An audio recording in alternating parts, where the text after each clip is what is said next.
Oh, how beautiful is freedom. But UK, where is freedom?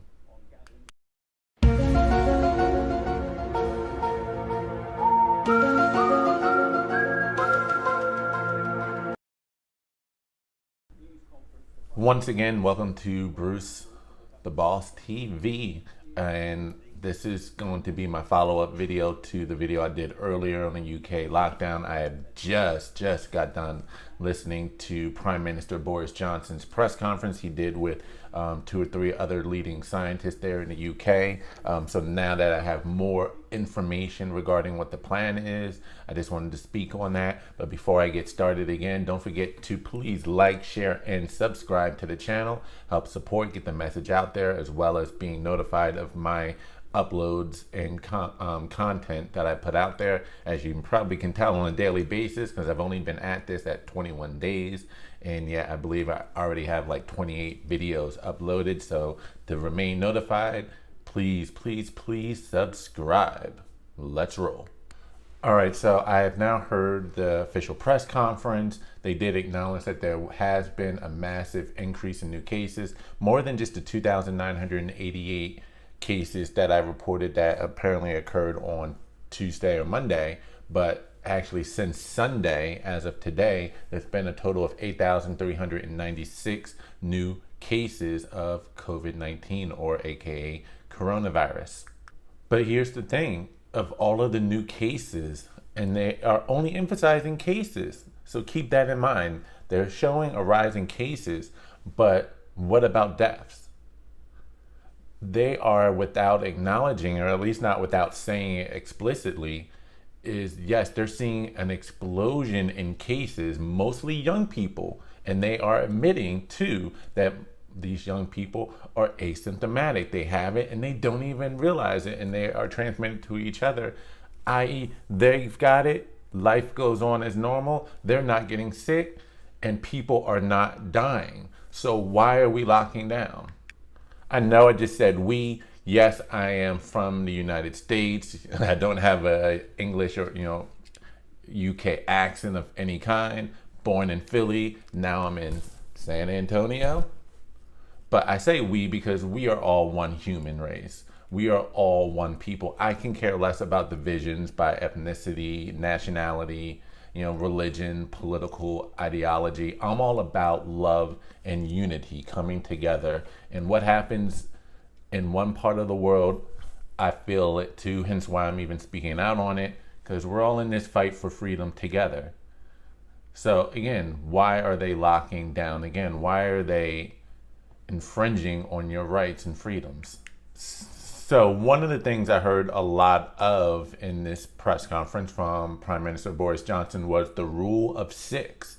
So just to emphasize a little bit of what I mentioned earlier, the rule of 6 means that you can no longer congregate where there are more than 6 people. This is not just limited to businesses and establishment, but also includes parks and, yes, homes. You are not allowed to have more than 6 people in your home. You, in the United Kingdom, no longer have the right to have more than 6 people in your own home. You are not allowed, you do not have the right, apparently, to assume the risk of catching the virus, even if there is a 90% chance you will show no symptoms, or at worst very mild symptoms, and kick it in a few days. You are not allowed to assume that risk and go into your home or someone else's home where there may be more than 6 people. You're not allowed to have events, family dinners, birthdays, gatherings, meeting with friends. And I would love to know how that applies to people with large families and at least 4 kids. If they find out that you are in a place, whether it be your private home, an establishment, business, restaurant, what have you, and there's more than 6 people, the police have the right to break that group up, make arrests and/or fines of €100. I had to correct that. I believe there was an article I read earlier this morning that said €3,200 this month. Maybe that's the maximum, but I saw it was only emphasized €100 for the fine. And they are giving the police more authority to close down any venues that are breaking these rules, breaking the rule of six. I don't know if they're going to go as far as the city of Los Angeles is proposing in terms of if it's a private home, are they going to cut off the power and water? They didn't state that. They just said they are going to empower the police with more authority to shut down places that are breaking these rules. The idea too, they have a goal, an ambitious goal to try to do millions of tests every day. That's the goal that they're trying to reach up to or get to, so that they will have the most comprehensive testing system in place in the entire world. If you do test positive, the then goal is to remove you from the rest of society, really severely limit your freedoms, rights, and basically quarantine you. Whereas if you test negative, you will be free to then resume life as normal under these conditions, these new rules. So again, they are acknowledging cases are up, but people are not getting sick because it's mostly being spread right now by young adults who are, for the most part, not exhibiting any symptoms, or at the very worst, very mild symptoms. They are shutting down the economy, destroying businesses. I heard one of the questions on there were regarding daycare closures. They admitted that there is no major spike in cases among young people, at least not showing that they are either major spreaders, nor even if they do test positive, that they show any major symptoms and or dire health risk to it. So why are you keeping daycares closed? Make that make sense. How are you destroying this entire industry? You're destroying the restaurant and eatery industry as well for a virus that has a 99% survival rate, and a virus that even if you do get it, it's not as though it's the worst thing in the world. Most people who are younger or healthy are kicking it. There was also another thing that was very disturbing that I heard come out of the mouth of Prime Minister Boris Johnson, is he said people do not have the right to assume the risk themselves. And I'm like, what? So we're just getting away with the idea of liberty and freedom. I mean, I'm not 100% familiar on the United Kingdom's constitution that they have over there, but let's just forget about personal responsibility, personal right to assume their own risk. He's saying you don't have that right. We are taking that away from you. We are making draconian measures to keep you safe. We're doing it for your safety. That was really frightening because I asked that question in my earlier video. What about personal responsibility like they do in Sweden? How can you have a neighboring country like Sweden doing as well as it's doing without any of those restrictions and you still justifying what you're doing? So let's see, Sweden compared to the United Kingdom. Much smaller in population because the UK is comprised of a population of over 66.5 million, as opposed to Sweden's 10 million, but we're still looking at relatively equal deaths per capita. Sweden has a death per capita of about 57.1 versus the UK 62.39. And they're acknowledging it's the elderly people that they are worried about. So they can't lie to you and tell you it's about your health. They're trying to fear you and to shame you. How dare you try to kill your grandparents? Why can't you just institute measures to protect them without destroying the rest of society, without destroying the freedoms? Once you give away certain rights and freedoms, you don't get them back.